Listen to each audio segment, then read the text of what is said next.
1971 সালের সময় মুক্তিযুদ্ধে মানবতা বিরোধী অপরাধের অভিযোগে প্রথম সাজাপ্রাপ্ত হলেন জামায়াতে ইসলামীর কোনো নেতা। কিন্তু এই রায়ে সব পক্ষই হতাশ। তরুণদের ডাকে অনুষ্ঠিত হয়ে গেল বাংলাদেশের ইতিহাসে স্মরণকালের সবচেয়ে বড় সমাবেশটি, এবং এটি হয়েছে ঢাকার শাহবাগে। বিবিসির বাংলাদেশ সংলাপে আপনাদের সবাইকে স্বাগত জানাচ্ছি।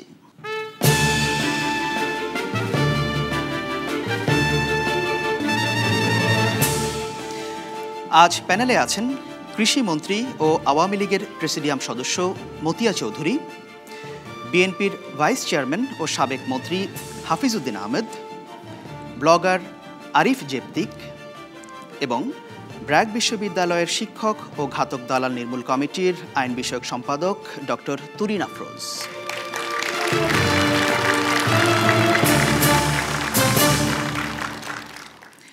বিবিসির বাংলাদেশ সংলাপের এই পর্বটি অনুষ্ঠিত হওয়ার কথা ছিল কক্সবাজারে, কিন্তু দেশের সর্বসাম্প্রতিক রাজনৈতিক পরিস্থিতি বিবেচনায় আমাদের এই অনুষ্ঠানটি এখন হচ্ছে ঢাকার বিয়াম মিলনায়তনে।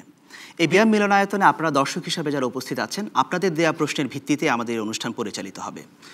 সরাসরি প্রথম প্রশ্নে চলে যাচ্ছি। প্রথম প্রশ্ন করবেন সিদরাতুল মুনতাহা। সিদরাতুল মুনতাহা। অপরাধী হিসেবে প্রমাণিত হওয়ার পরেও আব্দুল কাদের মোল্লাকে ফাঁসি না দিয়ে যাবজ্জীবন কারাদণ্ড দেওয়ার কারণ কি? ধন্যবাদ আপনাকে। শুরুটা করতে চাই তুরিন আফরোজ, আপনাকে দিয়ে। যুদ্ধ অপরাধ বা মানবতার বিরুদ্ধে অপরাধের ক্ষেত্রে যখন আদালত কোনো রায় দেয়, তখন প্রথমেই হচ্ছে দেখা হয় যে অপরাধটি সংঘটিত হয়েছে কিনা। এটা 2 স্টেপের একটি প্রসেস। প্রথমে অপরাধটি সংঘটিত হয়েছে কিনা, এবং দ্বিতীয় ক্ষেত্রে হচ্ছে দায়বদ্ধতা, যিনি আসামি তার দায়বদ্ধতা, এবং এই দুটোর মধ্যে একটি সামঞ্জস্য রেখেই কিন্তু আদালত সাজাটা নির্ধারণ করে। এখন কাদের মোল্লার রায় যদি আমরা পর্যালোচনা করি, সেখানে কিন্তু ওনার কনভিকশন হয়েছে, মানে উনি যে অপরাধী সেটা প্রমাণিত হয়েছে, অপরাধ সংঘটিত হয়েছে, ফার্স্ট স্টেপ এখানটিতে হয়েছে। কিন্তু যেই ক্ষেত্রে হচ্ছে তার দায়বদ্ধতার প্রশ্নটি এসেছে, সেই দায়বদ্ধতার ক্ষেত্রে তার বিরুদ্ধে যে অভিযোগ আনা হয়েছিল, চার্জ গঠন করা হয়েছিল, শুধুমাত্র একজন ব্যক্তি হিসেবে তার দায়বদ্ধতার কথাটি এসেছে, যেটি রায় পর্যালোচনায় দেখা যায়। এবং একজন আইনজীবী হিসেবে আমি যেটুকু বুঝি সেটুকু হলো, এখানে কিন্তু ওনাকে নেতৃত্ব দেবার জন্য বা সুপিরিয়র রেসপন্সিবিলিটি যেটি, সেই ব্যাপারে রায়টিতে আমি কোনো প্রতিফলন দেখি না যে ওটা কোর্টে আর্গিউ হয়েছে। এখানে কি প্রসিকিউশনের কোনো ভূমিকা ছিল কিনা, আপনি যেটাতে সন্তুষ্ট হতে পারছেন? আমি মনে করি এখানে একটি কৌশলগত দুর্বলতা ছিল, ব্যর্থতা বা দুর্বলতা, যেটাই অদক্ষতা যেটাই বলি, সেটি কিন্তু এই চার্জটি আনার প্রথম থেকেই কিন্তু এখানটিতে সুপিরিয়র রেসপন্সিবিলিটির কথাটি কিন্তু এখানটাতে অনুপস্থিত ছিল। কিন্তু এই কেসটি একটি ক্লাসিক কেস, যেখানটিতে মৃত্যুদণ্ড নিশ্চিত করবার একেবারে সরাসরি যে এভিডেন্সটি ছিল, তিনি ছিলেন ইসলামী ছাত্র সংঘের একজন নির্বাচিত, শহীদুল্লাহ হল ইউনিটের একজন নির্বাচিত প্রেসিডেন্ট। সুতরাং এই ক্ষেত্রে যদি 4(2) অধীনে, ধারা 4(2) অধীনে যদি আনা হতো, খুব টেকনিক্যাল বিষয়, অনেকে হয়তো বুঝবেন না যে সেই 4(2) ধারা কি আছে। যাই হোক, কিন্তু আপনি যেটি বলছেন যে এক ধরনের শিথিলতা ছিল বলে আপনার মনে হচ্ছে। ধন্যবাদ আপনাকে। আরিফ জেপতিক, যে প্রশ্নটি করেছেন যে অভিযোগ প্রমাণিত হওয়ার পরেও সিদরাতুল মুনতাহা যে প্রশ্নটি করেছেন, সেই প্রশ্নের উত্তর আমরা গত 5 দিন ধরে শাহবাগে খুঁজছি। আমাদের 100 ঘন্টা পার হয়ে গেছে ওইখানের মধ্যে, এবং এই প্রশ্ন শুধু তার একার না বা আমার না, এটা গোটা বাংলাদেশের প্রশ্ন। এবং এই প্রশ্নের জবাবটা আসলে দিতে পারবেন তুরিন আফরোজ আপা বা যারা বিচার প্রক্রিয়া এবং আইনের সঙ্গে জড়িত। কিন্তু আমরা সাধারণ মানুষ, বিচারপ্রার্থী জনগণ হিসাবে এই প্রশ্নটি আসলে আমাদেরকে ক্ষুব্ধ করেছে বলেই আমরা এখনো রাজপথে। এখন বিষয়টা হচ্ছে, একটি 41 বছর পরে মানবতা বিরোধী অপরাধের বিচার হলো, একজন অভিযুক্ত হলেন, তিনি দোষী সাব্যস্ত হলেন, এবং সেখানে একটা সাজা কিন্তু হয়েছে। তারপরে খুশি বা অখুশির এই প্রশ্নটা আসছে কেন? কারণ হচ্ছে আমি নিরপেক্ষ নই, বিচারক নিরপেক্ষ। আমি বাংলাদেশের জনগণ, আমি বিচার প্রার্থী। সরকার এখানে এক্সিকিউট করছেন, এই জায়গাটা খুব পরিষ্কার হওয়া উচিত। আমরা আদালত বা ট্রাইব্যুনালের বিরুদ্ধে কোনো ক্ষোভ প্রকাশ করছি না। আমরা বলছি আমরা হচ্ছে জাতি হিসাবে বিচার প্রার্থী হয়েছি, আমরা বিচারে সন্তুষ্ট নই। এটা যে কোনো আদালতে হতে পারে। আমরা যখন সন্তুষ্ট হব না, আমরা আপিল করব। কিন্তু এখন আমরা দেখতে পাচ্ছি যে আমাদের আপিলের ক্ষমতা নেই। এই জায়গাটা একটা ব্যথা আমাদের অনেক বেশি হয়ে গেছে, যে আমরা তো বিচারে খুশি না হতে পারি, তো আমরা বিচার প্রার্থী হিসাবে বিচারের রায়ে সন্তুষ্ট না। এখানে কি কোনো দুর্বলতা, কোনো ব্যর্থতা কোনো পক্ষে সেটি দেখছেন আপনি? সেটা তো অবশ্যই আছে। সেটা যে তুই না পাস যেটা বললেন যে সুপিরিয়র রেসপন্সিবিলিটির জায়গাগুলো তোলা হয়নি, গোড়া থেকে এই ট্রাইব্যুনালকে ঠিক যে পরিমাণ গুরুত্ব দিয়ে কাজ করার কথা ছিল, সেই যে পরিমাণ সহযোগিতা তাদেরকে করার কথা ছিল, আমরা এখন এসে বলতে বাধ্য হচ্ছি যে এই ধরনের কোনো সহযোগিতা সেই পরিমাণ করা হয়নি। গবেষণা সেলটা খুবই দুর্বল ছিল, মানে অনেকগুলো অবকাঠামোগত সমস্যা ছিল, নিরাপত্তা নেই, বিচারকের কম্পিউটার হ্যাক হয়ে গেছে। তো এত বিশাল একটা জিনিস যখন আপনি করবেন, তার পিছনে একটা বিশাল গবেষক দল কাজ করার কথা ছিল, সেই গবেষক দলকে আমরা দেখছি না। ধন্যবাদ। এই ধরনের অনেকগুলা কারণেই আপনি দেখবেন যে বারবার আদালত কিন্তু যে চার্জ গঠন নিয়েও সমালোচনা করেছিলেন একসময় এই প্রসিকিউশন টিমের। সো এই জিনিসগুলো যদি আরও বেশি গুরুত্ব দিয়ে আমরা দেখতে পারতাম বা এখন থেকে দেখি, তাহলে হয়তো আমরা আগামীতে আর একটু ভালো ফলাফল আসবে। ধন্যবাদ আপনাকে। এবার দর্শকদের পালা, এ বিষয়ে মতামত কে দিতে চান? বেশ কিছু হাত দেখতে পাচ্ছি। শুরুটা করতে চাই, সামনের সারিতে আপনি বসে আছেন, আমি আসবো আপনাদের কাছে। আমি তুহিন ম্যামকে কোশ্চেন করতে চাচ্ছি যে ম্যাম, এখানে যে আইনটা আছে যে আসামি পক্ষ আপিল করতে পারবে বাট সরকার পক্ষ আপিল করতে পারবেন না, এই ব্যাপারটা আমি একটু ক্লিয়ারলি জানতে চাচ্ছি। ধন্যবাদ আপনাকে। তুরিন আফরোজ। আপিলের যে বিধানটি রাখা হয়েছে বর্তমানে, সেটির যেটি 2009 পরিবর্তন করা হয়েছে, সংশোধন করার পরে সেখানটিতে রয়েছে যে সরকার পক্ষ বা প্রসিকিউশন শুধুমাত্র সেই ক্ষেত্রে আপিল করতে পারবে যেখানে একটি অ্যাকুইটাল অর্ডার বা বেকসুর খালাস দেবার একটি অর্ডার দেওয়া হয়েছে। সুতরাং যে সমস্ত চার্জে দেখব আমরা যে একজন আসামিকে কনভিক্ট করা হয়েছে, দোষী সাব্যস্ত করা হয়েছে, তার শাস্তি দেওয়া হয়েছে, সেই ক্ষেত্রে সাজা বাড়াবার জন্য কোনো আপিল বর্তমান আইনে প্রসিকিউশন করতে পারবে না। ধন্যবাদ আপনাকে। আরও কিছু হাত দেখছিলাম। জি, আপনি। এমন কি হতে পারে না যে ইনি সেই কাদের নন যে কাদের অপরাধ করেছে সত্যিকার, এবং কসাই কাদের নামে যিনি ছিলেন, এইরকমও তো হইতে পারে। আপনার সন্দেহ আছে বিষয়টা? না, আমার এরকম মনে হচ্ছে যে এই খাদের সেই খাদের নয়, এবং এই জন্যই তাকে ফাঁসি দেওয়া গেল না।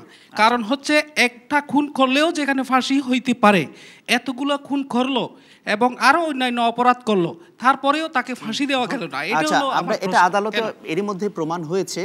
আরেকজন হাত তুলেছেন যে আপনার পেছনে। আমরা মনে করি যে কাদের মোল্লার যে ফাঁসি হয়নি, এটার মানে আইনগত যে উকিল আইনজীবী ঠিকভাবে উপস্থাপনা করতে পারেনি। ধারা অনুযায়ী যে সর্বোচ্চ সাজা, সেটা পাশ কাটিয়ে অন্যভাবে তাকে বাঁচানোর জন্য মনে হয় এটা করা হয়েছে। আচ্ছা, ধন্যবাদ আপনাকে। প্যানেলে আসতে হাফিজউদ্দিন আহমেদ। কেন সর্বোচ্চ শাস্তি দেওয়া হলো না, এটা তো বিচারক বলতে পারবেন। আমরা যারা রাজনীতি করি, আমাদের মনে একটি প্রশ্ন বারবার দোলা দেয় যে সরকারের সাথে কোনো ধরনের সমঝোতা জামাতে ইসলামের হলো কিনা, এ ব্যাপারে একটি কথা বাজারে প্রচলিত আছে। এর কারণ হলো এই, আমি প্রথমে বলে নেই যে আমার যা কিছু মত দেব এটি আমার ব্যক্তিগত, এর সাথে আমার দলের কোনো সম্পর্ক নেই। একজন মুক্তিযোদ্ধা হিসাবে আমি যুদ্ধাপরাধীদের সর্বোচ্চ শাস্তি চাই, কিন্তু দেখা গেল যে স্বাধীনতার অব্যবহিত পরেই তৎকালে যারা মানবতার বিরুদ্ধে অপরাধ করেছে, পাকিস্তানিদের দালালি করেছে, তাদেরকে কিছুদিনের মধ্যেই ক্ষমা করে দেওয়া হলো। এটি একটি বিরাট ভুল ছিল বলে আমরা মনে করি। সেই থেকেই এই রাজনৈতিক দলটি ধীরে ধীরে তাদের পাখা মেলতে শুরু করে এবং পরবর্তীকালে প্রতিটি সরকারের আনুকূল্য এই দলটি পেয়েছে। তারা কখনো বিএনপির সাথে থাকে, কখনো আওয়ামী লীগের সাথে থাকে। যখন বিএনপির সাথে থাকে তখন তারা যুদ্ধাপরাধী, যখন আওয়ামী লীগের সাথে থাকে তখন এই ব্যাপারে তাদের আর যুদ্ধাপরাধী তকমাটি থাকে না। খুব ভালো হতো যে স্বাধীনতার পরে পরে যখন সাক্ষী সাবুত সব কিছুই বিদ্যমান ছিল, ওই সময় শাস্তি দেওয়া উচিত ছিল। আমরা যারা মুক্তিযুদ্ধে সরাসরি অংশ নিয়েছি, আমি নিজে যুদ্ধে আহত হয়েছি, সুতরাং আমাদের ক্ষোভ তাদের উপরে আছে। ওই সময় বিচার করলেই সবচাইতে ভালো হতো। পরবর্তীকালে দেখা গেল যে ওই আমলে তো আওয়ামী লীগের ওই সময় তো তারা ক্ষমা পেয়েই গেল। তারপরে 96 সালে মিস্টার আহমেদ, এখানে যে আপনি ক্ষমার কথাটি বলছেন, যারা এটি নিয়ে আন্দোলন করছেন তারা বলছেন যে সেই দালাল আইন যেটি করা হয়েছিল, রাজাকারদের সাধারণ ক্ষমা ঘোষণা করা হয়েছিল, কিন্তু যারা এই ধরনের হত্যা, ধর্ষণ, খুন, অগ্নিসংযোগের সঙ্গে জড়িত তাদেরকে মাফ করা হয়নি। এক কথায় ওই এক ক্ষমার আমব্রেলাতে সবাই ক্ষমা পেয়ে গিয়েছে। আমি খুব সংক্ষেপেই শেষ করব। পরবর্তীকালে যখন 72 থেকে 75 হয়নি, তখন স্বাধীনতার দাবিদার বলে পরিচিত বা যারা বেশি দাবি করে সে আওয়ামী লীগের 96 সালে যখন ক্ষমতায় আসে, তখনও আমরা আশা করেছিলাম যে এদের বিচার করা হবে, তখনও করা হয়নি। তবে এই যে বিচারের দাবির জন্যে যিনি কৃতিত্ব পেতে পারেন, শহীদ জাহানারা ইমাম, তাকে আমি অত্যন্ত শ্রদ্ধার সাথে স্মরণ করি। তিনি এই প্রক্রিয়াটি শুরু করেছিলেন। তবে আশা করব যে যেই সরকারি ক্ষমতায় আসুক তাদের জন্য বিচার করে। বর্তমানে যে বিচারটি এই সরকারের আমলে হচ্ছে সেটি যুদ্ধাপরাধীর বিচার না হয়ে জামাতে ইসলামের বিচার বলেই অনেকের কাছে প্রতিভাত হচ্ছে। সেটা আপনারা কি তাই মনে হয়? আমরা তাই মনে করি। ধন্যবাদ। আচ্ছা, ধন্যবাদ আপনাকে। এই জায়গায় একটা লাইন এড করতে যাচ্ছে। আমাদের হাফিজউদ্দিন বীর বিক্রম যে কথাটা বললেন, যখন বিএনপির সাথে থাকে তখন আওয়ামী লীগ এদেরকে যুদ্ধাপরাধী বলে, কথা সত্য। আমার অনুরোধ থাকবে তার মাধ্যমে তার দরকার, যখন জামাত আওয়ামী লীগের সাথে চলে যাবে আপনারা বড় করে বলবেন তুই রাজাকার। ওই সততা না থাকা অবস্থায় আর কে বলে সেই জায়গায় যাবেন না। যদি আওয়ামী লীগ বলতে পারে আপনাদের সঙ্গে থাকলে যে ওরা রাজাকার, যখন জামাত আওয়ামী লীগের সঙ্গে যাবে আমাদের আপত্তি নাই, আপনি তখন বিএনপি নেতাদের পক্ষ থেকে বলবেন যে তুই রাজাকার। ধন্যবাদ আপনাকে। আমি অ্যাডভান্সে বলে রাখলাম কি তুই রাজাকার। আচ্ছা, দর্শকদের কাছে যেতে চাই। কোনায় আপনি হাত তুলেছেন। জি, আমার হোম ডিস্ট্রিক্ট হচ্ছে মানিকগঞ্জ। আমার চাচা একজন শহীদ মুক্তিযোদ্ধা। সেই শহীদ মুক্তিযোদ্ধা পরিবারের একজন সদস্য হিসাবে আজকে বঙ্গবীর চার খলিফা নামে পরিচিত একজন বলেছেন যে একটা পাখি উড়ে চলে গেছে, তার হয়েছে ফাঁসি, আর যে পাখিটা খাঁচায় বন্দি আছে তার হয়েছে যাবজ্জীবন কারাদণ্ড। এখন একজন লোক, কত প্রমাণ হলে একজন লোক মৃত্যুদণ্ড পেতে পারে? এবং আমাদের এই স্বাধীন দেশে আমরা একজন শহীদ পরিবারের সন্তান হিসাবে আমার এটা দাবি যে এই যে বিচারটাকে আওয়ামী সরকারই বলবো যে তাদের রাজনৈতিক কাজে ব্যবহারের জন্য রায়কে প্রভাবিত করলো। এই রায়কে প্রভাবিত করার কারণে আমরা জাতি হিসাবে আজকে কোথায় গিয়ে পৌঁছলাম? এটা আদালত রায় দিয়েছে, ট্রাইব্যুনাল বলা হচ্ছে স্বাধীনভাবে কাজ করছে। আপনার এই সন্দেহটা কেন হচ্ছে যে সরকার প্রভাবিত করেছে? প্রভাবিত হয়েছে এটা মনে হবার কারণ হচ্ছে যে একই অপরাধী হবার কারণে যদি বাচ্চু রাজাকারের ফাঁসি হতে পারে, তবে কেন আব্দুল কাদের মোল্লার ফাঁসি হলো না? ধন্যবাদ আপনাকে। ধন্যবাদ। অনেক হাত, কোন দিক থেকে আসি? আমি দ্বিতীয় সারিতে। আপনি। জি, আমি বিরোধী দলীয় নেতাকে বলছি। তার কাছে আমার প্রশ্ন, আসলে আপনি যেটা বলেছেন স্বাধীনতার পরে বঙ্গবন্ধু সরকার যুদ্ধাপরাধীদের ক্ষমা করে দিয়েছিলেন, এটা সম্পূর্ণই মিথ্যা কথা। কারণ 11,000 আমরা জানি 11,000 অপরাধীকে শাস্তির আওতায় আনা হচ্ছিল। সেটা শেষ হয়নি, কারণ বঙ্গবন্ধুকে হত্যা করা হয়েছে। আমরা যেটা দেখলাম আজকে যে শাহবাগে আপনি যে ইয়েটা দেখছেন, আমাদের যে প্রতিবাদ, ওখানে আমিও ছিলাম প্রথম 500 জনের মধ্যে। এটা ছিল শুধুমাত্র কাদের মোল্লা যখন ভিক্টরি চিহ্ন দেখিয়েছিল রায় ঘোষণার পরে, তার কিন্তু যাবজ্জীবন সাজা হয়েছে, তারপরেও সে ভিক্টরি চিহ্ন দেখাচ্ছিল। আমি মনে করি জামাত এই দেশে কোনো দিনই নির্বাচিত হয়ে ক্ষমতায় যেতে পারবে না। তো এই যে বিজয় চিহ্ন সে দেখালো, এটা কেন দেখালো সেটা আপনি ব্যাখ্যা করবেন। ধন্যবাদ আপনাকে। কোনো ব্যাখ্যা কি আছে হাফিজউদ্দিন আহমেদ? ব্যাখ্যা এটা হতে পারে যে আপাতত তো প্রাণে বেঁচে গেলাম, এই কারণে সে দেখা দিতে পারে। আর দ্বিতীয়ত, মুক্তিযুদ্ধের অব্যবহিত পরে যারা এই স্বাধীনতা বিরোধীদের নেতৃত্ব দিয়েছিল তারা সবাই তখন জেলে ছিল।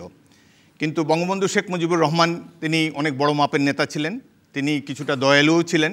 সেইখানে তার যারা বন্ধু, যাদের সাথে তিনি রাজনীতি করেছেন, যেমন সবুর খান একটি চিট পাঠিয়েছিলেন তার কাছে, তিনি তখন বলেছেন ঠিক আছে তাকে ছেড়ে দাও। এইভাবে তিনি যাদের সাথে রাজনীতিক তাদের উঠা বসা বা তৎকালীন রাজনীতি এত কলুষিত ছিল না, যাদের ব্যক্তিগত বন্ধুত্ব তাদের মধ্যে ছিল, তো এইসব কারণে অনেকে সে সময় ছাড়া পেয়ে গিয়েছিল। আচ্ছা, ধন্যবাদ। একটি কথা আমার মনে হয় যে তথ্য আমরা মিস করে যাচ্ছি। স্বাধীনতার পরপরই 1972 সালে দালাল আইনের অধীনে কিন্তু যুদ্ধ অপরাধীদের বিচার এই বাংলার মাটিতে শুরু হয়। এই বিচারের যে প্রক্রিয়া চলছিল সেটি কিন্তু 75 পরবর্তী রাজনৈতিক পরিবর্তনের ফলে 31শে ডিসেম্বর 1975 সালে এই আইনটি বাতিল করা হয় এবং সমস্ত প্রক্রিয়া বিচারাধীন সেটি বন্ধ হয়ে যায়। এই তথ্যটি কিন্তু ঐতিহাসিক সত্য, এটিকেও কিন্তু আমাদের মনে রাখতে হবে। ধন্যবাদ তুরিন আফরোজ আপনাকে। মতিয়া চৌধুরী, কৃষিমন্ত্রী। প্রথম কথা হলো, এখানে যে আলোচনাগুলো হলো আমি সর্বশেষ উত্তর দিচ্ছি যে এখানে ব্লগার যিনি বলছেন যে স্মরণকালের সবচেয়ে বড় সমাবেশ, আমি আপনাদের সমাবেশকে শ্রদ্ধা জানাই, সংহতিও প্রকাশ করি। আচ্ছা, স্মরণকালে, আচ্ছা, কিন্তু আসলে এই জেনারেশন তারা 7ই মার্চের সমাবেশটা দেখে নাই। আমি দাবিতে, বিচারের দাবিতে আর কি স্মরণকালের সবচেয়ে বড় সমাবেশটা আমাদের স্মরণশক্তি এখনো আছে। তৎকালীন জনসংখ্যার তুলনায় বা আজও ওই সমাবেশ আমরা কেউ করে উঠতে পারি নাই, এটা হলো প্রথম কথা। কিন্তু তারপরেও মানে আমি স্যালিউট জানাচ্ছি এই কদিন যাবৎ যে সমাবেশ হচ্ছে শাহবাগে, এই সমাবেশকে। এটা ঠিক যেটা একটা বিশাল সমাবেশ এবং বৃহত্তম সমাবেশ, এটি আমরা সবাই স্বীকার করব। এবং ঢাকার বুকে, বিশেষ করে এখন যখন ঢাকার বুকে সমাবেশের কোনো জায়গাই নাই, এটাও একটা বাস্তব সত্য। যাই হোক, এখানে যে কথা এসছে সেটি কিছুটা তুরিন বললেন যে যুদ্ধ অপরাধের বিচার বঙ্গবন্ধু শুরু করেছিলেন এবং তার হত্যার পরে 31শে ডিসেম্বর 1975 এটা এই আইনটি বাতিল হয়ে যায়। এবং বঙ্গবন্ধু যে ক্ষমাটা ঘোষণা করেছিলেন, আমরা যদি জেগে না ঘুমাই তাহলে আমাদেরকে এইটুকু বলতে হবে যে উনি বলেছিলেন যে হত্যা, খুন, ষড়যন্ত্র, না ধর্ষণ, অগ্নিসংযোগ এবং লুট, এই 5 ধরনের অপরাধে যারা জড়িত ছিল তাদেরকে ক্ষমা করা হবে না। এর বাইরে যে একটু অল্প বা স্বল্প ওজনের যে মানে অপরাধ, সেগুলোকে সেই ক্ষমা করা হয়েছিল। এবং আমার সৌভাগ্য বলুন না দুর্ভাগ্যই বলবো যে আমি যখন 75 পরে জেলে গেলাম, আমাদের চোখের সামনে দিয়ে সেই রাজাকাররা যে 21,000-এর কথা বলা হচ্ছে, এরা কিন্তু হাসতে হাসতে তখন তারা বেরিয়ে গেল। কাজেই যদি বঙ্গবন্ধু ক্ষমা করতেন তাহলে আমাদের চোখের সামনে দিয়ে এই রাজাকাররা সেই 75-এর পট পরিবর্তনের পরে জিয়াউর রহমান সাহেব, যিনি মুক্তিযুদ্ধে অংশ নিয়েছিলেন বলে মানে এটা মানে স্ট্যাবলিশড, সেটা তিনি এই কাজটি করেছিলেন। এবং আমাদের মাননীয় প্রধানমন্ত্রী জননেত্রী শেখ হাসিনা, তিনি আজকে এই বিচার কাজ, তার পিতার অনেক অসমাপ্ত কাজ যেমন তিনি সম্পন্ন করছেন, এটিও তিনি সম্পন্ন করতে যাচ্ছেন। এখানে একটি বিষয় যে বিচার শুরু করেছে বর্তমান সরকার আসার পরে, সেটি সবাই বলছেন, কিন্তু বলা হচ্ছে বিচার কাজটাকে যত সিরিয়াসলি নেওয়ার দরকার ছিল আওয়ামী লীগ সেটা নেয়নি। আমাকে আমার কথা বলতে দিন। সেটা হলো এই যে বিচার কাজটা, এখানে একটা কথা এসছে যে আগেবার তো আমরা ক্ষমতায় ছিলাম, তখন কেন করলাম না। আগেবার কিন্তু মনে রাখতে হবে যে আমরা কিন্তু অ্যাবসলিউট মেজরিটি ছিলাম না। একটি আইন যখন বাদ হয়ে যায়, আবার সেখানে নতুন করে আইন করার জন্য যে ধরনের মানে অধ্যাদেশগুলো বাতিল করার জন্য যে মেজরিটি আমাদের দরকার ছিল, সেটি কিন্তু ছিল না 96 থেকে 2001। আবার এবার আমরা একদিকে নির্বাচনী ম্যানিফেস্টোতে পরিষ্কার বলেছি যে আমরা, আপনারা যদি আমাদের রায় দেন, ক্ষমতায় পাঠান, জনগণকে বলেছি, তাহলে আমরা ক্ষমতায় গিয়ে যুদ্ধাপরাধের বিচার করব। এবং আমরা বলতে গেলে 10 ভাগের 9 ভাগ সিটে পাশ করেছি। সুতরাং একদিকে আমাদের প্রতিশ্রুতি, যেটার জন্য কেউ কিন্তু আমাদের ঘাড়ে ধরে বলে নাই যে নির্বাচনে এই প্রতিশ্রুতি দিতে হবে, কিন্তু এটা ছিল আমাদের কমিটমেন্টের একটা জায়গা, শেখ হাসিনার আরাধ্য কাজ সম্পন্ন করার একটি জায়গা। সুতরাং তিনি এই প্রতিশ্রুতি জাতির সামনে দিয়েছেন। সেই ইতিহাসটা জানেন, দর্শকরাও সেটি বলছেন, কিন্তু যে প্রশ্নটা উঠছে যে এখানে প্রশ্ন এসছে যে এর আগের বার আমরা করলাম না কেন, এই প্রশ্নটা এসছে, সেটাই আমি উত্তর দিই। এই বিচার যখন শুরু হয়েছে, বলা হচ্ছে সরকারে যে এখানে আমি যাচ্ছি, আপনি কিন্তু এতজনকে বলার পরে আমাকে আরো প্রশ্ন আছে না, প্রশ্ন আছে, কিন্তু আমাকেও তো যে প্রশ্নগুলো এসছে তার উত্তর দিতে হবে নিশ্চয়ই, কিন্তু সংক্ষেপে। আমি এইটুকু চাইবো আপনার কাছে সুযোগ যে আমার কথাগুলো আমাকে বলতে দেবেন। নিশ্চয়ই আপনি বলবেন সংক্ষেপে, আমাদের আরো প্রশ্ন আছে। আচ্ছা, যদিও বাংলাদেশ কোনো বিচ্ছিন্ন দ্বীপ নয়, কিন্তু অত্যন্তদৃঢ়তার সঙ্গে নানান ধরনের চাপকে অতিক্রম করে এই ট্রাইব্যুনাল আমরা গঠন করি এবং বিচার কাজ শুরু হয়। প্রথম রায়টি হয়েছে, দ্বিতীয় রায় নিয়ে আজকে জনবিক্ষোভ, শুধু বিক্ষোভ শুরু হয়েছে তা না, মানুষ বিক্ষোভে ফেটে পড়েছে।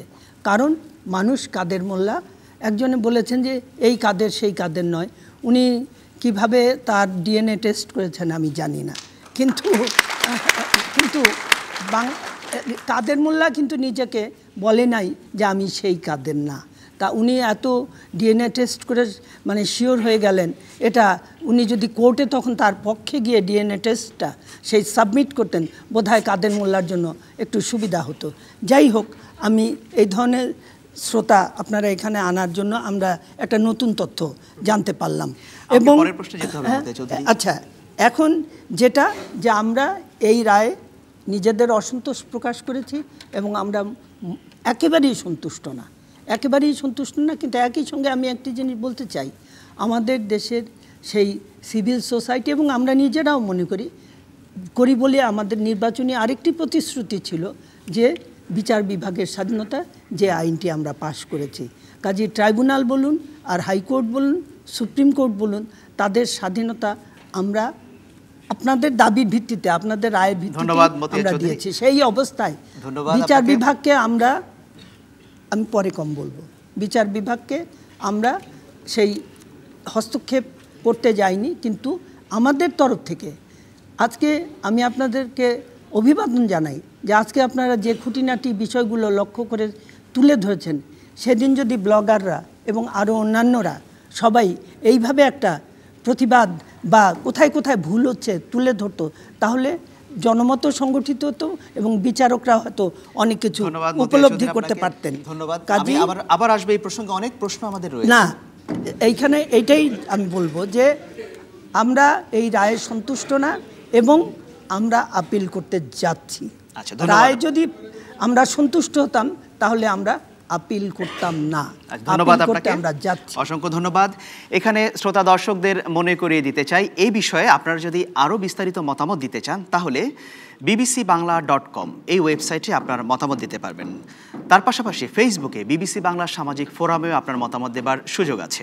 এখন আমরা ছোট্ট একটি বিরতিতে যাচ্ছি, কিছুক্ষণের মধ্যেই ফিরব।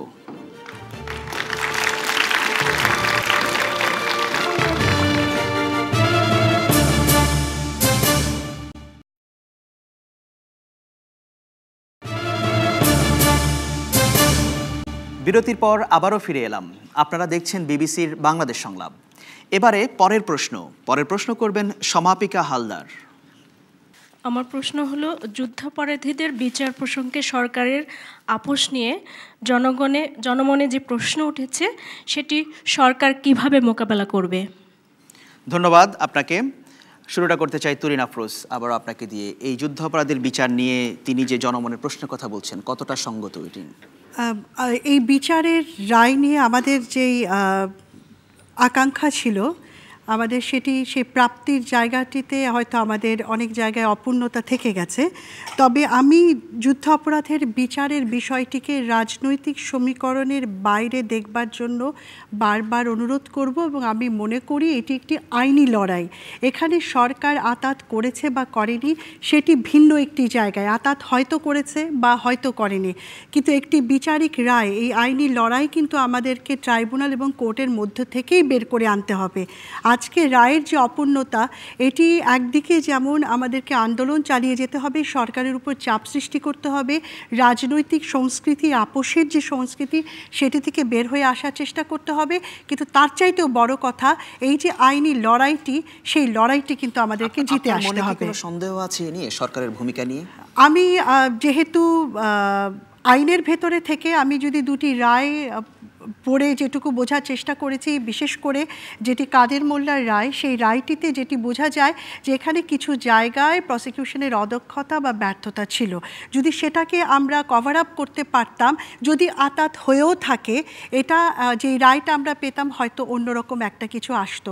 সুতরাং রাজনৈতিক জায়গার কোনোখানে আমি মনে করি যে যুদ্ধ অপরাধের বিচারটিকে ঠেলে দিলে আলটিমেটলি সেটি কিন্তু একটি বুমেরাং হয়ে আসবে এই বিচারটির জন্য। ধন্যবাদ আপনাকে।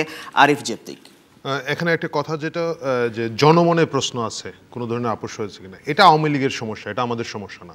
আওয়ামী লীগ জনগণকে ডিল করবেন, বিএনপি জনগণকে ডিল করবেন, তারা জনগণ যদি তাদেরকে সন্দেহ করে তারা সেই সন্দেহ দূর করবেন, এটা তাদের দায়িত্ব।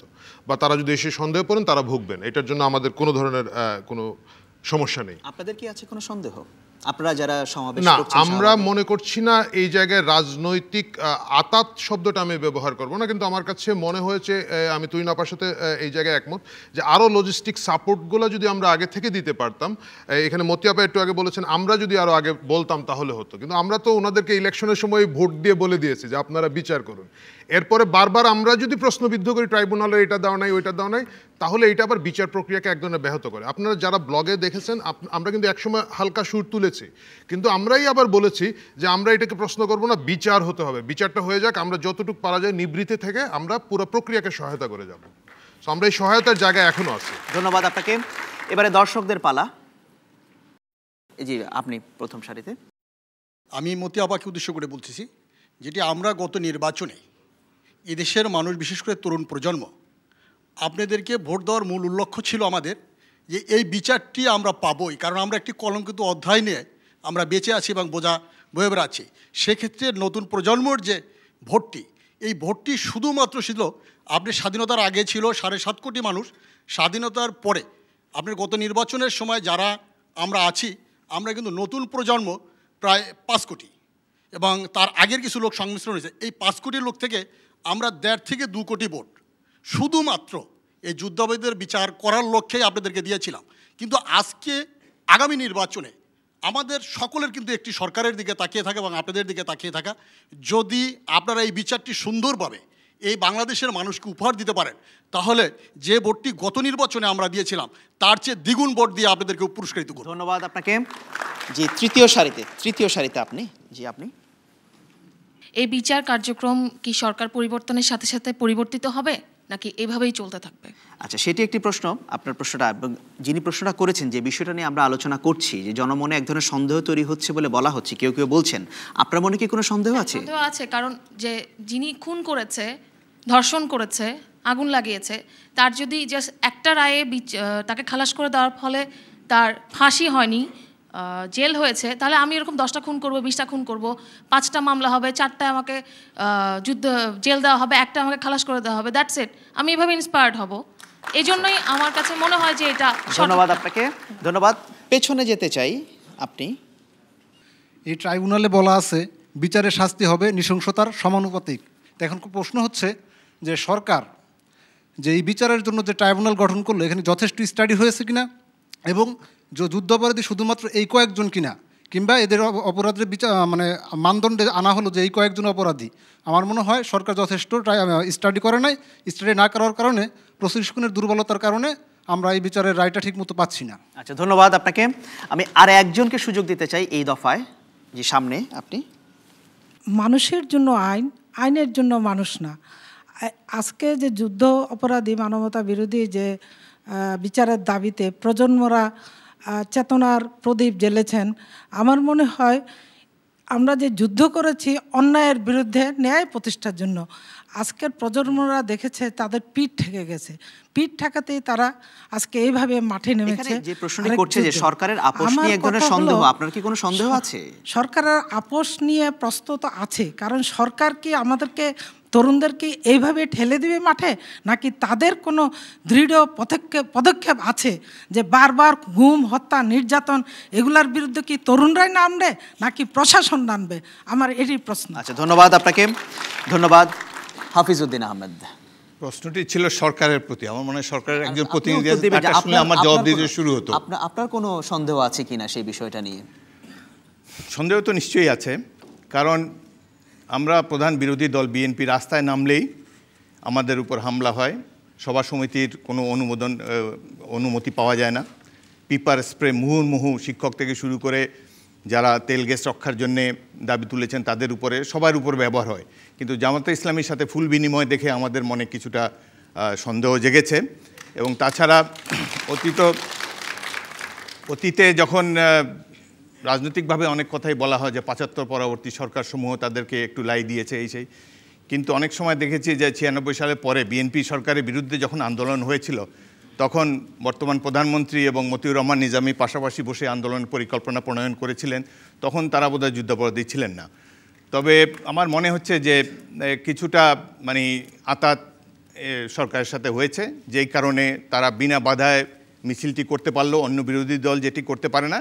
এবং রায়ের প্রকৃতি দেখে এই সন্দেহ আমাদের মনে দৃঢ়ভাবে প্রতীত। জামায়াত ইসলামী আপনাদেরই একটি রাজনৈতিক শরিক দল, তো জামায়াত ইসলামীর সঙ্গে সরকারের যে আপোষের যে একটা সন্দেহ আপনি করছেন, এই বিষয়টা নিয়ে কি আপনাদের দলীয় ফোরামে কখনো আলোচনা হয়েছে? আপনারা সেটা মনে করেন দল মানে কখনো এটা নিয়ে আনুষ্ঠানিক কিংবা অনানুষ্ঠানিকভাবে? না, এখন পর্যন্ত আমরা এটি নিয়ে তেমন কোনো গবেষণা চালাইনি। এটি অত্যন্ত সাম্প্রতিক বিষয়। তবে মূল প্রশ্নে আমাদের থাকা উচিত। মূল প্রশ্নটা ছিল সরকার এভাবে কিভাবে দেখেছে। আমার মনে হয় যে মাননীয় মন্ত্রী বললে তারপরে আমাকে সুযোগ দিলে আমি বলতে পারতাম। আচ্ছা, আমি আপনার কাছে আবারও আসার চেষ্টা করব। মতিয়া চৌধুরী, তাহলে তো ওনাকে দেওয়ার পরে আবার আমাকে দিতে হবে। এইগুলো একটু ঠিক করে 30 সেকেন্ড সময় আপনি মানদণ্ড ঠিক না করে, মানদণ্ড ঠিক থেকেই থাকবে। আপনি প্রথম কথা হলো যে আপনি বলার সময় অন্তত আমাকে কয়েকবার মানে বলছেন এখানে শেষ করেন, আপনি এটা অন্য বেলায় করেননি। এই জন্যই আমি বিবিসির সংলাপে আসতে চাই না। এবার আমি এই শর্তে কিন্তু বিবিসির সংলাপে এসেছি যে আপনারা আমি যা বলবো আমার মুখের কথাও কাটবেন না, এবং আপনারা আমি যা বলতে চাই এই দায়িত্ব আমি নিয়ে আমি বলবো, কিন্তু আপনারা অনেক সময় এডিট করে বাদ দিয়ে দেন। আচ্ছা, প্রথম কথা হলো যে আজকে যে এই জামাতে ইসলামীকে হালাল কে করেছে? জিয়াউর রহমান সাহেবের যে গঠিত দল বিএনপি, এই দল তো বঙ্গবন্ধু নিষিদ্ধ ঘোষণা করেছিলেন। এবং যে জাহানারা ইমামের কথা হাফিজ সাহেব বললেন, এই জাহানারা ইমাম আমাদের সবার শ্রদ্ধেয়, তিনি কিন্তু বেগম খালেদা জিয়া কর্তৃক দায়েরকৃত মামলা মাথায় নিয়ে তিনি মৃত্যুবরণ করেছেন। উনি কিন্তু তখন আসামি হিসাবে মৃত্যুবরণ করেছেন, এটা নিশ্চয়ই হাফিজ সাহেবের মনে আছে। উনি কিন্তু সেদিন এই মামলা থেকে খালাসও পাননি এবং মামলা দিয়ে সরকার সেটা ঝুলিয়েই রেখেছিল। 2 নাম্বার যেটা, আমি তো অন্তত ময়মনসিংহের মিটিংয়ের কথা বলতে পারি, যেখানে বেগম খালেদা জিয়া পরিষ্কার বলেছেন যে নিজামি, গোলাম আজম বা মুজাহিদ বা এরা কেউ যুদ্ধ অপরাধী নয়। এই যে একটা সার্টিফিকেট, এই সার্টিফিকেটটা বেগম খালেদা জিয়া দিয়েছেন, এবং তার আগে ধারাবাহিকতায় ওনার যে স্বামী তিনি এই দলকে হালাল করে দিয়ে দিয়েছেন আইনগতভাবে। আজকে আমরা যে জামাতে ইসলামী সমাবেশ নিয়ে প্রশ্ন, সরকার একদিকে যেমন বিচার করছে, অন্যদিকে আবার পাশাপাশি সমালোচনা বিএনপির তরফ থেকে, এমনকি আমাদের সুশীল সমাজ, যে আমাদের বিশেষ করে সংবাদপত্র যাদেরকে আমরা বলি, তাদের অনেকে, আমি জনাব নুরুল কবিরের কথা বলবো, উনি পরিষ্কার বক্তৃতা মানে একটা টক শোতে বলেছেন যে জামাত তো এইরকম আচমকা হামলা করবেই, তারা তো চোরাগোপ্তা হামলা করবেই, তাদেরকে সমাবেশ করতে দিলে তারা একেবারে সেই মানে সভ্যভব্য হয়ে যাবে, তখন আর তারা কিছু করবে না। এই কথার অনেকগুলো কথার প্রেক্ষিতে এই সমাবেশের প্রশ্নটি আসে। 2 নাম্বার হলো যে এটাও বাস্তব সত্য যে 75-এর পরে বিশেষ করে এবং 2001-এর পরে জামাত যেভাবে সেই নিরবিচ্ছিন্নভাবে তার সংগঠনটা গড়ে, সেখানে এই বিষয়ে অন্তত একটা কাজ হয়েছে, এটি কাগজেও লিখেছে যে প্রত্যেকের ছবিগুলো এবার ভিডিওতে পুলিশ সংগ্রহ করতে পেরেছে। আগে তো সবাই ভালো, কিন্তু এখন কে জামাত আর কে জামাত না, এই কথাটা পরিষ্কার হয়ে গেছে। 2 নাম্বার, আমরা তো বললাম যে এখানে প্রসিকিউশন, আমি মানে যেহেতু এখনও কেস চলছে, আরও গুলো হবে, এখানে আমার কথার কিছুটা সীমাবদ্ধতা আছে, আমি বিচার বিভাগকে নিয়ে সেইভাবে কথা বলতে পারছি না। তবে এইটাও ঠিক যে মানে বিচার অন্ধ, কিন্তু বিচারক অন্ধ না, এটা আমরা সবাই বিশ্বাস করি। বিচারকের অন্ধ হওয়া উচিত না, বিচারকের চক্ষু থাকা উচিত এবং বিচারকের ন্যায় অন্যায় বোধ থাকা উচিত। এটা আমার মনে হয় একটা সার্বজনীন আমাদের অনুভূতি। আর আমাদের এই বিচার কাজ, এই আইনটি পাশ করার পরে এটা কিন্তু আমরা ওয়েবসাইটে দিয়েছি, এবং এটা first reading, second reading, third reading. আমি সবার কাছে, আপনাদের কাছে অনুরোধ করব যে আসলে জনগণের সদা জাগ্রত মনোভাবই কিন্তু একটা বিচার বলুন, ন্যায় বিচার বলুন বা দেশকে এগিয়ে নিয়ে যাওয়া বলুন, এটাকে নিশ্চিত করে। সেদিন যদি আমাদের ব্লগার ভাই তিনি যখন এগুলো ওয়েবসাইটে গেছে, কোথায় ত্রুটি আছে কোথায় নাই, আপনারা যদি দিতেন। এখানে অসম্পূর্ণতার কথা যেটি আসছে সেটি আমরা একটি বিষয় যে প্রশ্নটা উনি করেছেন যে সরকারের সঙ্গে জামায়াত ইসলামের কোনো রাজনৈতিক আপোষ হচ্ছে কিনা, এক ধরনের আশঙ্কা অনেকে করছেন রায়ের পর এবং জামায়াত ইসলামের সমাবেশ, এইটা আপনারা দূর করবেন কিভাবে? আমরা বিচার চালিয়ে যাচ্ছি, বিচার কাজের মাধ্যমে পাশাপাশি মানে জামাত সম্বন্ধে যে বক্তব্য আমাদের নির্বাচনী প্রতিশ্রুতি বা ইশতেহারে আছে, তার মাধ্যমে এটা পরিষ্কার হয়ে গেছে এবং এটা নিয়ে খুব বিভ্রান্তির কোনো সুযোগ নাই। আমরা তো বলছি যে একবার কিন্তু এই আইন সংশোধন হয়েছে, প্রথমে ছিল 60 দিনের ভিতরে অ্যাপিল করতে হবে, আমরা এর আগেই এই রায় হওয়ার আগে এটাকে 30 দিন করেছি। এখন আবার সংশোধন হবে আরও, যাতে দ্রুত, শুধু নয়, একটা এখানে দুটো দিকই আছে যেটা উনি বলেছেন, আমি সেদিকে যাব না, উনি আইন সম্বন্ধে বিশেষজ্ঞ, কিন্তু একদিকে জনগণের আকাঙ্ক্ষার প্রতিফলনও ঘটবে এই রায় আগামী দিনগুলোতে, এবং আমরা এই আপিলের মাধ্যমেও জনগণের যে সেন্টিমেন্ট, সেই সেন্টিমেন্টকে এনশিওর করবো। আর সবচেয়ে বড় কথা, বিচার আমরা শুরু করেছি, যারা বলছেন তারা কিন্তু বিচার শুরু করেন। ধন্যবাদ আপনাকে। এবং বাংলাদেশে আমি এইটুকু চ্যালেঞ্জ দিয়ে বলে যেতে পারি, কেউ কোনোদিন বিচার করবে না শেখ হাসিনা বা আওয়ামী লীগ ছাড়া। ধন্যবাদ, এটা আমাদের বাংলার মানুষ জানে। ধন্যবাদ মতিয়া চৌধুরী আপনাকে। এখানে শ্রোতা দর্শকদের বলতে চাই, আপনারা যদি বিবিসির বাংলাদেশ সংলাপে অংশ নিতে চান তাহলে আপনি টেলিফোন অথবা SMS করতে পারেন 01752-777-222 এই নম্বরে। এছাড়া আপনি ইমেইলও করতে পারেন। ইমেইল করার ঠিকানা সংলাপ@bbc.co.uk। এখন আমরা ছোট্ট আরেকটি বিরতিতে যাচ্ছি, কিছুক্ষণের মধ্যেই ফিরব।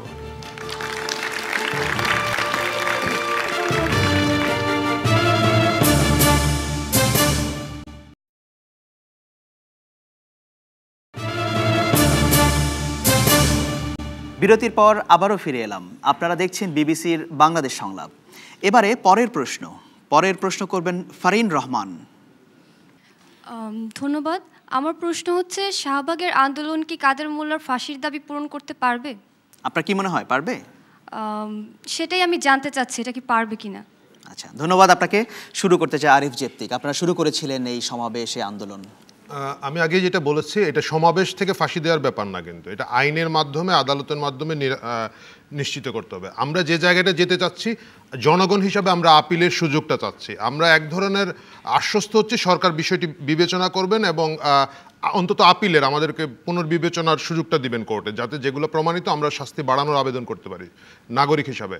তো এইটা যদি হয়, আমরা দৃঢ়ভাবে বিচার প্রার্থী জনগণ হিসাবে বিশ্বাস করি মহামান্য আদালত বিষয়টি আবার বিবেচনা করবেন। এতগুলো গণহত্যা, এতগুলো লুণ্ঠনের সাথে জড়িত থাকা অবস্থায়, নেতৃত্বদানকারী অবস্থায় যিনি আছেন, অবশ্যই যেহেতু বাংলাদেশে মৃত্যুদণ্ড সর্বোচ্চ শাস্তি, তিনি সেই মৃত্যুদণ্ড ভোগ করবেন।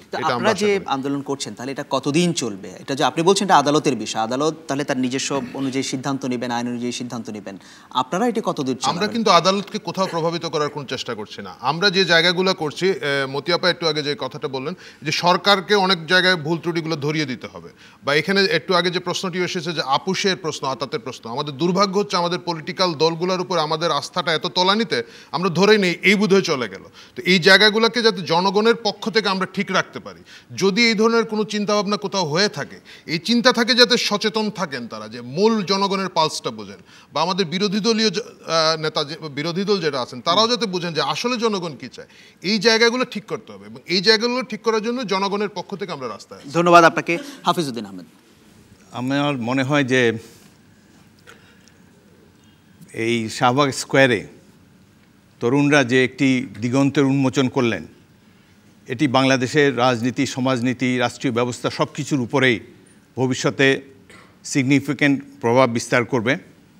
রাজনৈতিক দলগুলো সত্যিকার অর্থে যুদ্ধাপরাধীদের বিচারের ক্ষেত্রে ততটা আগ্রহী ছিল না, কিন্তু এবারে তাদের এই গণজাগরণের ফলে বা তাদের এই যে স্কোয়ারে সমাবেশের ফলে আগামী দিনগুলোতে রাজনৈতিক দলসমূহের বিচার না করে কোনো উপায় নেই।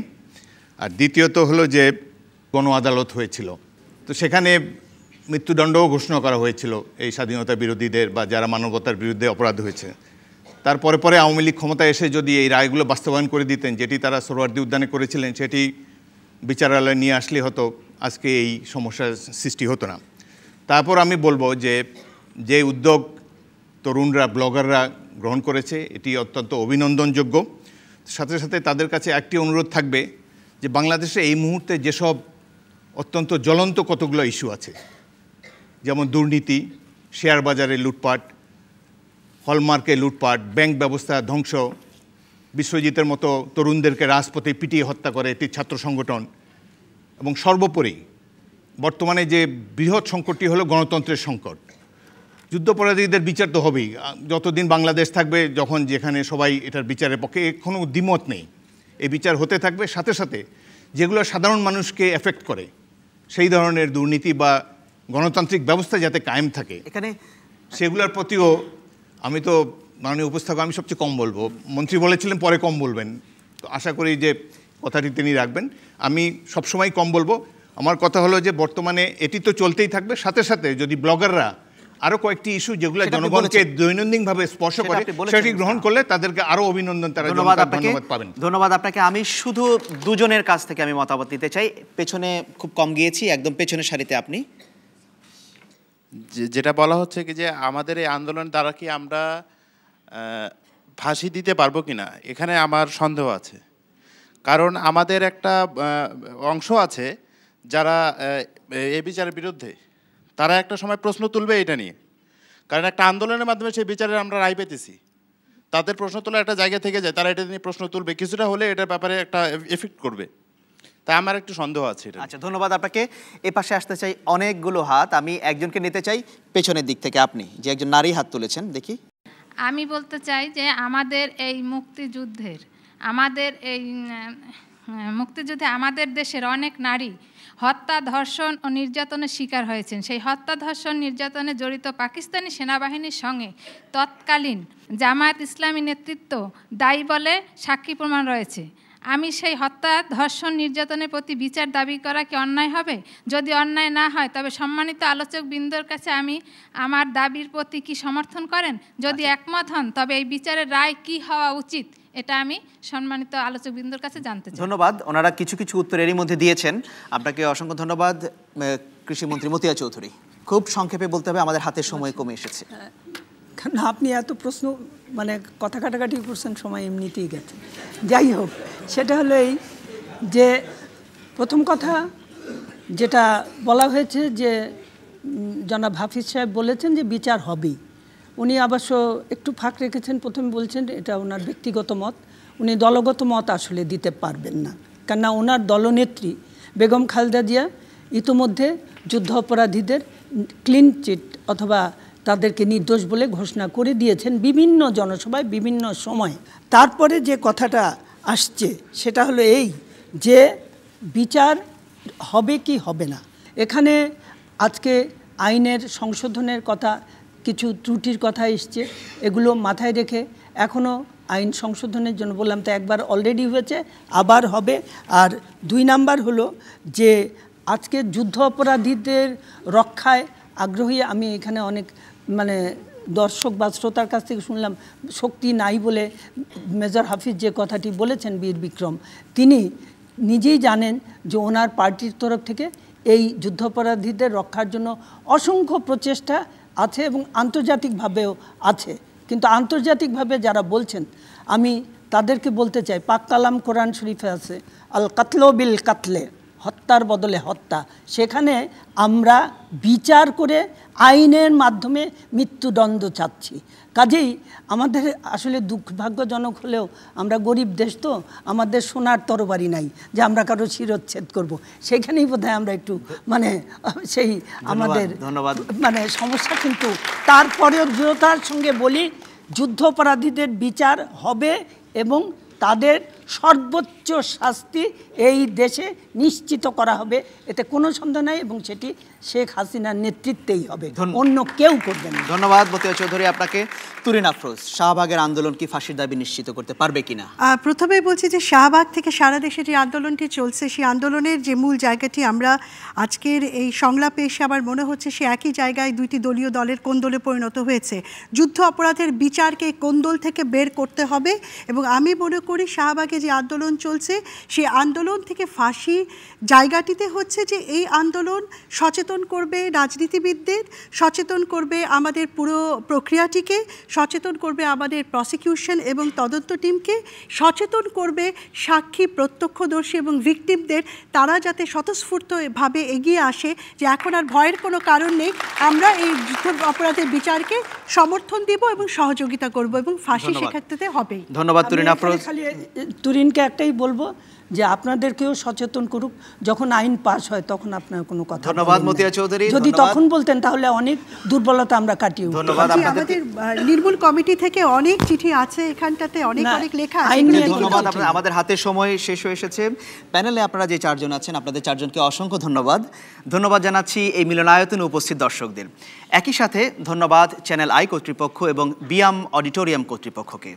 বিবিসি বাংলাদেশ সংলাপের আগামী অনুষ্ঠানটি হবে ময়মনসিংহে। সেই পর্যন্ত বিবিসির বাংলাদেশ সংলাপ থেকে আমি আকবর হোসেন এবং আমার সাথে এই অনুষ্ঠানের প্রযোজক ওয়ালিউর রহমান মিরাজ, আমরা দুজন এখানেই বিদায় নিচ্ছি।